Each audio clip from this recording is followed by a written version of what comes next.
In this video, we are going to discuss the characteristic of a series circuit. How do you identify a series circuit?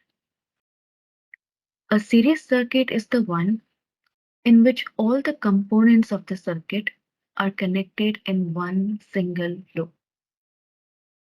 There are no branches to the loop, and every component of the circuit must be within a single loop.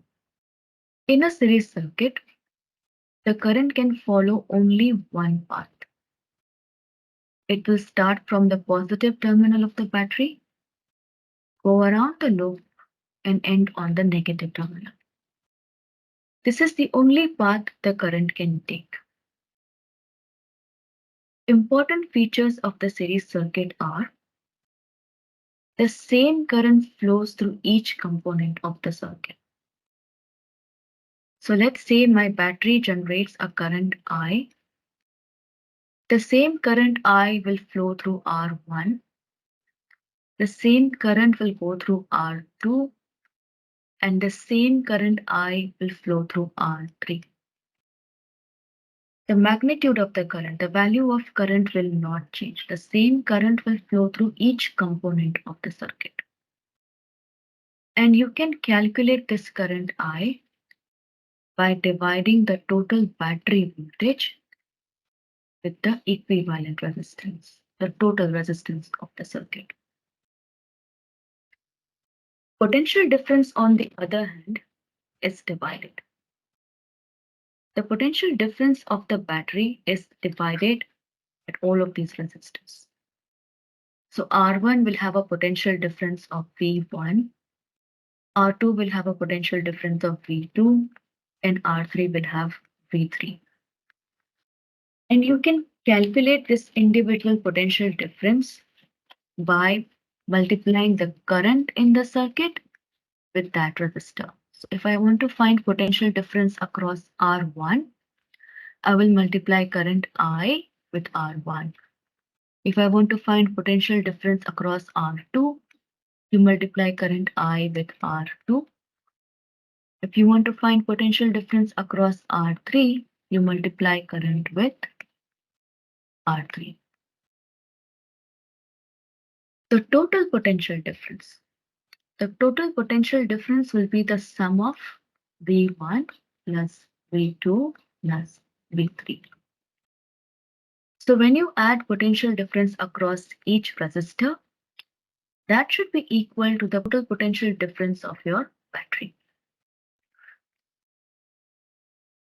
Equivalent resistance for a series circuit can be found by adding individual resistances. So if you have three resistors, I can find the equivalent resistance, which is the total resistance of the circuit, by adding R1 plus R2 plus R3. We can use the water hose analysis to understand the distribution of current and potential difference in a series circuit. So suppose if I take a water pipe and I construct it in this manner.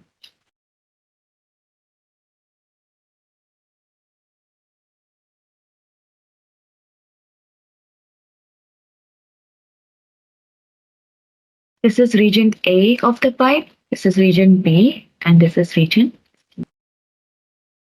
Now whatever water flows through A, the same amount of water is going to flow through B, and the same amount of water is going to flow through C. So when you have the water coming down through this pipe, no matter the size, the length, or the shape of the pipe, the same amount of water that started at A is the same amount of water that is going to come out at C. So similar is the flow of current in a series circuit. Whatever current is at R1, the same current will be at R2, and the same current will be at R3. Whatever current the battery pushes out, same current flows through each component of the circuit. Potential difference, on the other hand, can be compared with the height of the pipe. Greater the height of the pipe, greater is the flow of water. Less the height of the pipe, less is the flow of water. So the flow of water will change with respect to the height of the pipe. And potential difference will also change with respect to the magnitude of each resistance, with the value of each resistance. Greater the resistance, more will be the potential difference.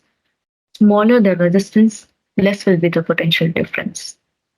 But the total potential difference across the whole circuit will be the sum of individual potential difference across each resistor.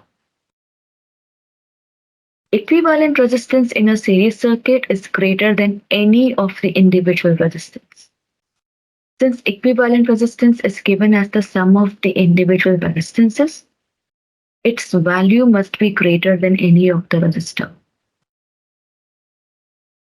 So these are all the properties of a series circuit.